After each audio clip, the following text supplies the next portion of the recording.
pessoal, voltando aí para a nossa aula de contabilidade, vamos prosseguir falar sobre patrimônio. Na aula passada, demos uma explanação geral do que seria o patrimônio de uma entidade. Falamos que o patrimônio seria um conjunto indivisível de bens, direitos e obrigações.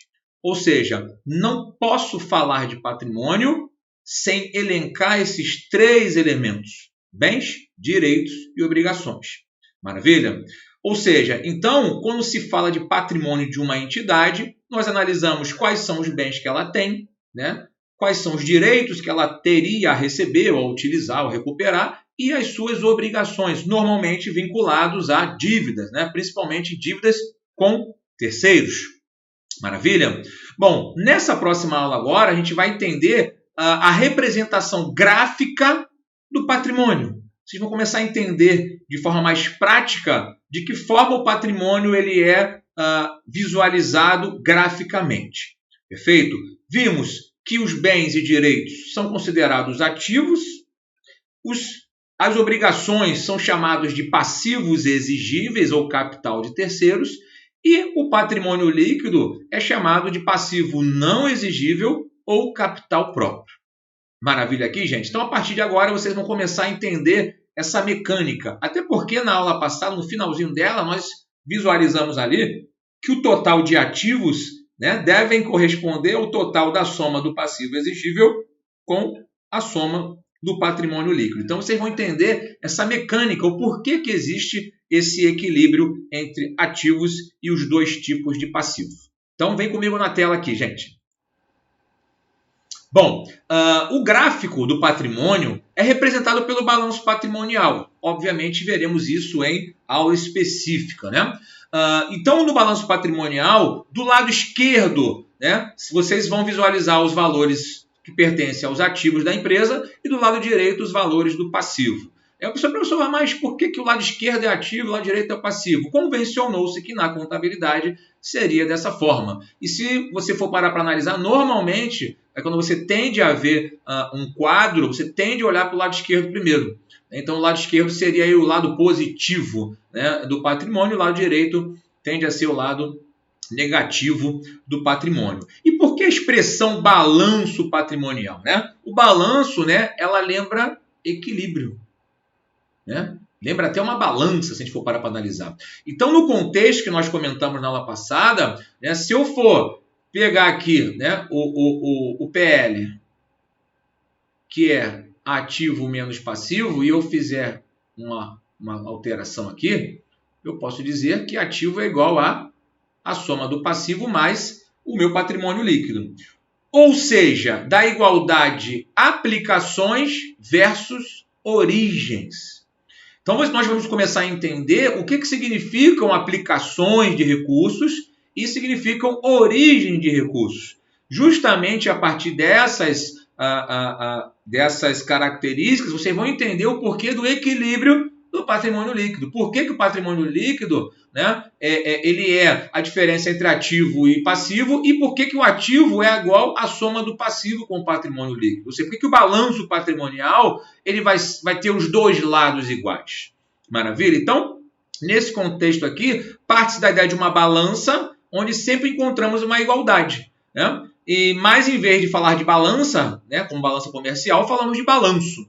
Então, o termo patrimonial, né, tem como origem que é o balanço dos itens patrimoniais, ou seja, dos itens que correspondem ao patrimônio da empresa. Então, ou seja, o conjunto de bens, direitos e obrigações. Por isso, o termo patrimonial. Ou seja, então, no balanço patrimonial, somente devem existir os itens que pertencem ao patrimônio da empresa. Então, no balanço patrimonial, tem bens, direitos, obrigações, ou seja, ativos, passivos exigíveis e patrimônio líquido. Maravilha, gente? Então, nesse contexto aqui, né, o princípio básico da contabilidade, ele determina que os valores finais das contas do ativo devem ser iguais às contas do passivo. E isso nós falamos aí no finalzinho da aula passada. Né? Ou seja, por quê? Porque, na verdade, matematicamente falando, né, se eu olhar o PL, né, da empresa, que é ativo menos passivo, e eu levar o passivo para o outro lado, o ativo é exatamente igual à soma do passivo mais PL. Então, é o princípio básico da contabilidade. Mas por que existe esse equilíbrio? Por que os dois lados têm que ser iguais? É isso que nós vamos falar a partir de agora. Então, por exemplo, aqui, eu tenho um balanço patrimonial, um exemplo de balanço patrimonial. Claro que a gente vai ter uma aula específica falando sobre isso. Por exemplo, aqui, tenho meus bens, os valores disponíveis na empresa, os estoques, os veículos, os meus maquinários. Todos esses bens são de propriedade da empresa, correspondem a ativos. Mas eu tenho direitos. Impostos a recuperar, falaremos também isso em aula específica. Clientes, valores que eu tenho a receber. Empréstimos a concedidos, também valores que eu tenho a receber. Então, direitos também fazem parte do ativo, assim como os bens. E no meu passivo? Passivo exigível, Passivo com terceiros, fornecedores, aqueles que eu comprei a prazo, salários a pagar, são aqueles que eu preciso remunerar, que trabalharam para mim, empréstimos a pagar, já que eu peguei empréstimo, eu preciso pagar o empréstimo, Diferentemente dos empréstimos concedidos. Se eu concedi empréstimo, eu tenho direito a receber. Se eu peguei empréstimo, eu tenho obrigação de pagar. E os impostos a recolher, Os impostos que eu preciso recolher aos cofres públicos. Então, todos eles são chamados de passivo exigível. E no patrimônio líquido, eu tenho uma figura aqui chamada de capital social, que a gente vai também falar sobre isso em aula separada. Mas capital social, só para a gente entender, é o valor inicial que pertence aos sócios da empresa. Ou seja, quando se constitui uma empresa, os sócios ou investidores colocam dinheiro na empresa. E esse primeiro montante aí é capital social. Só que os contratos sociais podem ser alterados. Então, conforme eu vou aumentando o capital social, esse valor vai ficando maior. Mas, normalmente, se constitui no valor inicial dos sócios, que se constitui aí o primeiro valor que os sócios colocam na empresa ou investidores. Os lucros do período, que muitas das vezes são destinados para reservas, a gente vai falar sobre isso em aula específica. E se houver prejuízo, os prejuízos acumulados. Então, a gente viu que o prejuízo ele acaba reduzindo o valor do meu patrimônio líquido. Parece ser óbvio isso. Bom, avançando mais um pouco aqui, vamos falar sobre origens e aplicações de recursos. Fundamental isso, entendermos. Na contabilidade, gente, eu preciso ter origem igual a aplicação. Por quê? Qual é a ideia? Todo recurso aplicado no patrimônio da entidade possui uma origem. E a origem, normalmente, ela é ou um passivo exigível ou um patrimônio líquido. Como assim, professor? Ou seja, os recursos que são aportados na empresa, eles são originados ou dos proprietários ou dos fornecedores, do governo, dos bancos. Como assim? Não entendi. Vamos lá. Eu vou abrir a empresa hoje. Eu vou botar 100 mil reais na empresa. 100 mil reais faz parte do PL. Faz parte do capital social. Ou seja, qual foi a origem do recurso? O PL. O PL é de quem? Sócio. Ou seja, qual foi a origem dos 100 mil reais? Foi dos sócios. Maravilha? Agora, vamos dizer que o sócio não tinha 100 mil reais. Vamos imaginar aqui que ele não tinha 100 mil reais. Vamos imaginar que 100 mil reais foi pego de empréstimo. Então, na verdade, qual foi a origem desses 100 mil reais? Não foi com os sócios.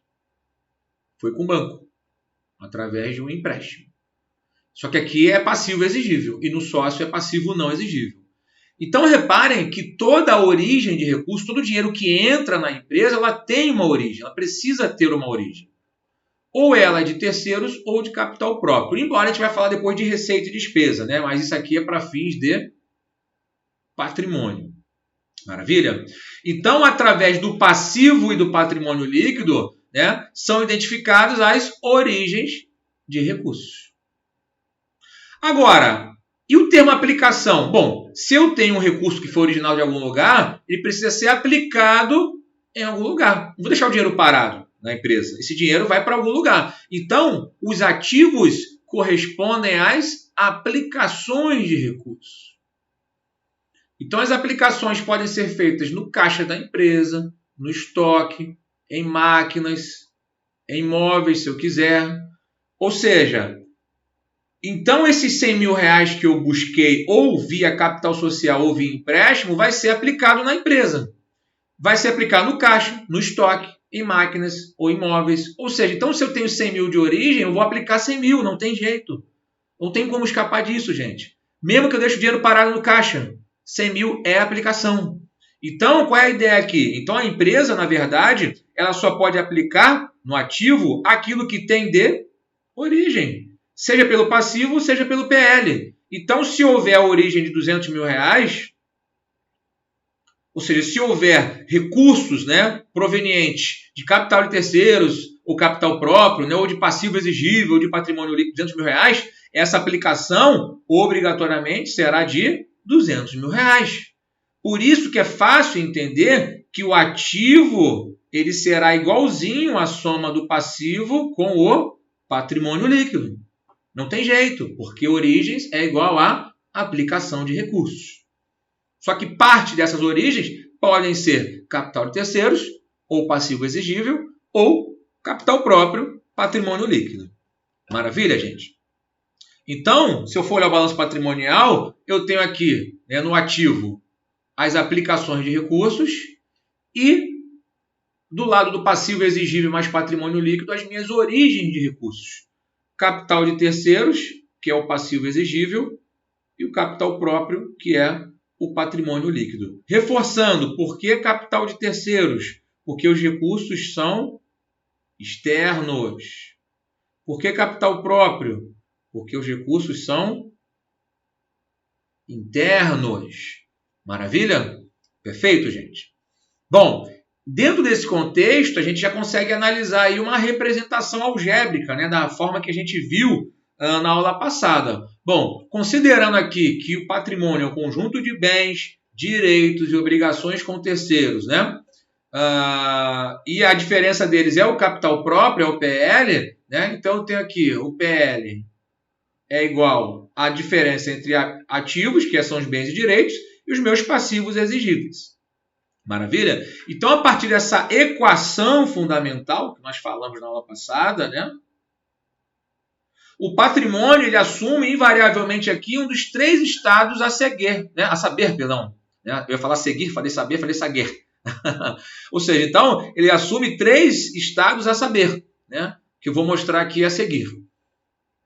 Então, por exemplo, aqui, ó, quando o ativo, ou seja, total de bens e direitos, for maior que o passivo exigível, teremos, obviamente, patrimônio líquido maior do que zero, revelando a existência de riqueza patrimonial, também chamado de situação líquida positiva, porque eu tenho ativos aqui, ó, somados de 60 mil, e os meus passivos exigíveis, né, somando salários e fornecedores, de 13.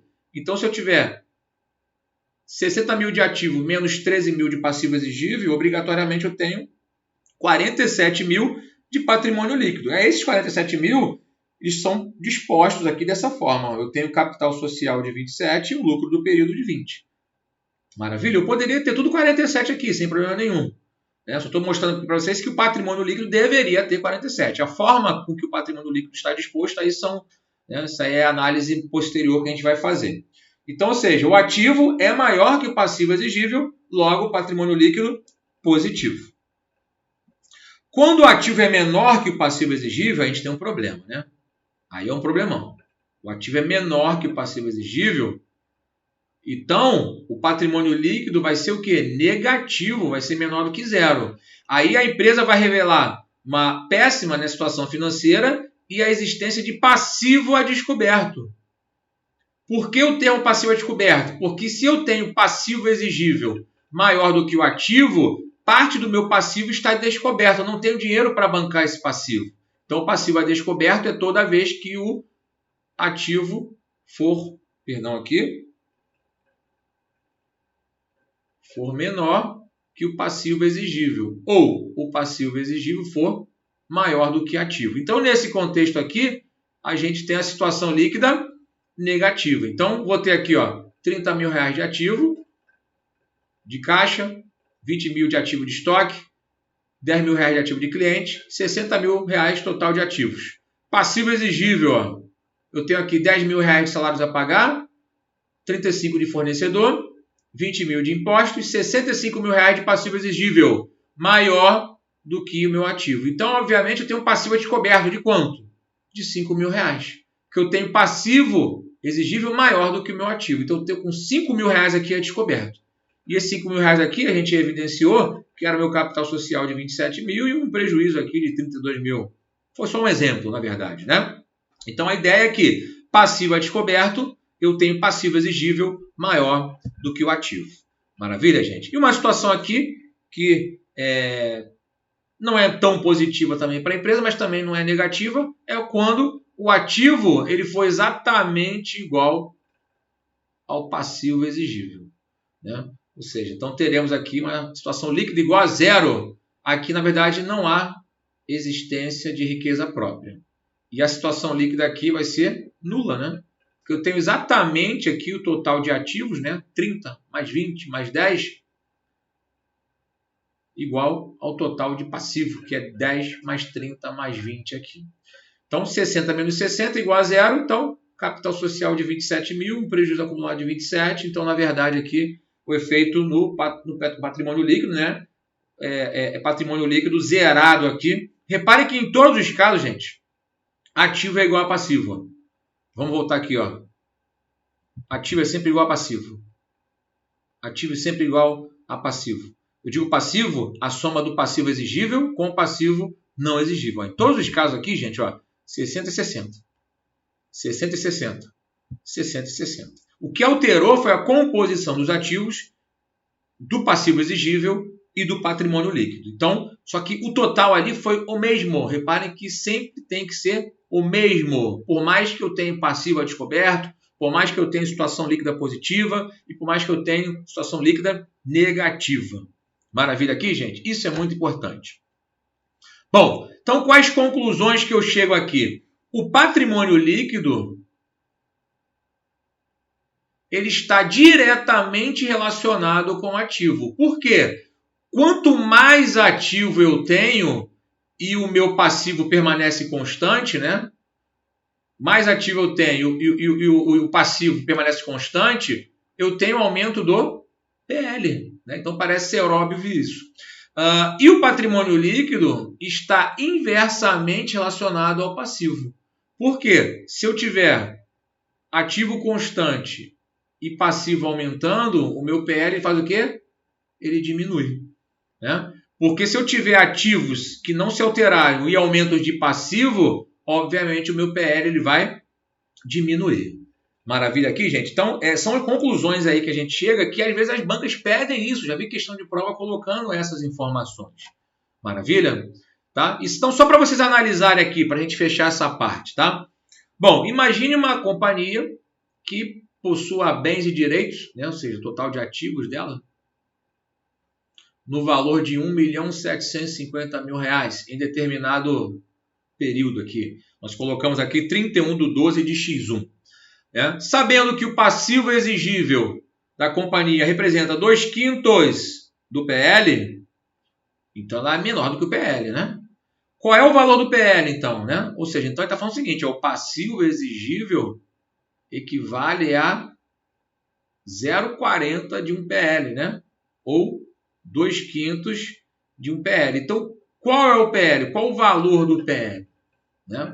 Então, para a gente analisar isso, a gente precisa entender a mecânica. A gente sabe que se eu olhar aqui o balanço patrimonial, ativo, passivo exigível e PL, os dois lados têm que ser iguais. E o passivo exigível ele é 0,40 de um PL cheio.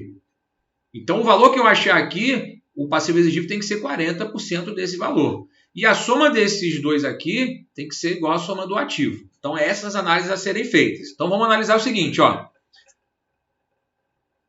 Ponto por ponto. Bens e direitos. Igual a 1.750.000. E a gente sabe que bens mais direitos são os meus ativos. Logo, o total de ativos equivale a 1.750.000. Como a gente sabe que os ativos têm que ser igual, né? Os ativos têm que ser iguais, né? A soma dos passivos exigíveis com o passivo não exigível, que é o PL, eu posso dizer que o total de passivos também tem que ser 1.750.000. Por quê? Porque o total de passivo vai ser o passivo exigível mais o passivo não exigível, que é o meu PL. Né? Então, ou seja, se ativos é igual a passivos, os passivos também têm que totalizar 1.750.000. E a gente sabe que o total de passivos é igual ao passivo exigível mais o patrimônio líquido.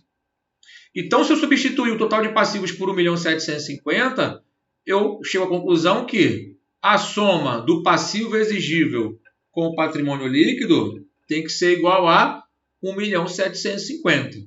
Maravilha? Fazendo, né, por interpretação.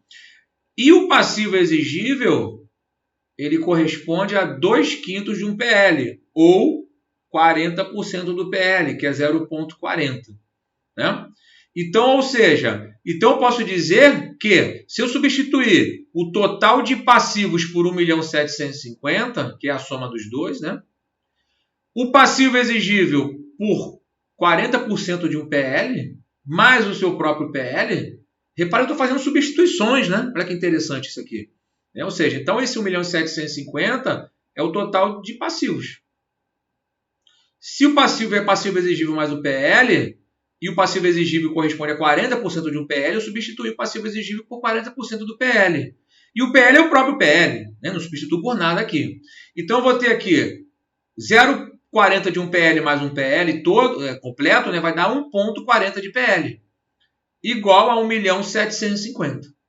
Então o PL vai ser 1.750.000 dividido por 1,40, né? Que vai dar 1.250.000. Ou seja, o PL corresponde a 1.250.000. E o passivo exigível? Ele é 40% desse PL, que vai equivaler a R$500.000. Então, se eu somar os dois, vai dar 1.750.000. Maravilha aqui, gente? Então, vamos olhar aqui nosso balanço. Como é que fica? Ó. Os meus bens e direitos, que equivale a 1.750.000, que não importa aqui como eles estão dispostos. Né? Agora, o passivo exigível de R$500.000 e o meu PL de 1.750.000. Então, a soma dos dois estão perfazendo aqui 1.750.000. Maravilha aqui, gente? Então, reparem que eu tenho aqui igualdades, né? Ativo igual à soma do passivo exigível mais o PL. Ou seja, então eu tenho aqui aplicações igual às origens. Origens iguais às aplicações. Bom, gente, então nessa aula nós quisemos mostrar para vocês por que o ativo precisa ser igual à soma do passivo exigível com o patrimônio líquido. Por quê? Toda empresa tem origem de recursos, ou seja, os recursos se originaram de quem? E essas origens vão ser aplicadas nas empresas. Ou seja, então, toda origem, patrimonialmente falando, decorre do passivo exigível ou do patrimônio líquido. Reforçando, qual foi a origem do recurso? Foi um empréstimo. O empréstimo não tem que pagar, não é um passivo, não é uma obrigação. Então, passivo exigível é igual a origem. Comprei a prazo. Comprei mercadorias a prazo. Mas quem me forneceu essa mercadoria? Qual foi a origem dessa mercadoria? Foi o fornecedor que me vendeu a prazo. Então, eu tenho uma dívida com o fornecedor. Então, o fornecedor é passivo exigível. Maravilha? Eu não tenho dinheiro para pegar emprestado. Eu vou aportar dinheiro na empresa. O sócio vai botar dinheiro na empresa. Ou seja, qual foi a origem do recurso? O dinheiro que o sócio colocou. Não é capital próprio isso? Não veio do sócio? Não foi proveniente do sócio? Isso é capital próprio. Passivo não exigível. Pertencem ao patrimônio líquido. Então não tem jeito. Patrimonialmente falando, origem passivo exigível ou patrimônio líquido. Isso vai ser fundamental para a gente entender todo o processo de contabilidade, débito e crédito, quando formos falar sobre isso. Maravilha? Então fiquem sempre atrelados a essa analogia, origem versus aplicações. Tudo que eu tenho de origem, eu aplico na empresa. Não tem jeito, mesmo que seja dinheiro parado no caixa. Aplicação de recurso é ativo. Maravilha, gente? Ou seja, então, essa aula teve o intuito de vocês começarem a visualizar a essência da contabilidade, né? A questão dos ativos se igualarem aos passivos. Isso é muito importante, né? Vamos também começar a falar mais à frente dos atos administrativos, dos fatos contábeis, da forma como o patrimônio vai se alterando, né, conforme os registros contábeis foram sendo realizados. Depois vamos começar a falar sobre escriturações, né? Então a gente vai avançar pouco a pouco aqui na contabilidade, né? Cada bloco é um pedacinho, é um tijolinho, né? Se vocês acharam que essa aula já está mais difícil, voltem lá atrás, vamos visualizar os conceitos, os objetivos, o objeto de estudo da contabilidade. A aula passada, né, que tratou de bens, direitos, obrigações, agora um tijolinho a mais. Então, na próxima aula, a gente vai começar a falar sobre os fatos contábeis, aqueles que de fato provocam alterações no patrimônio, que também são objetos de questões de prova.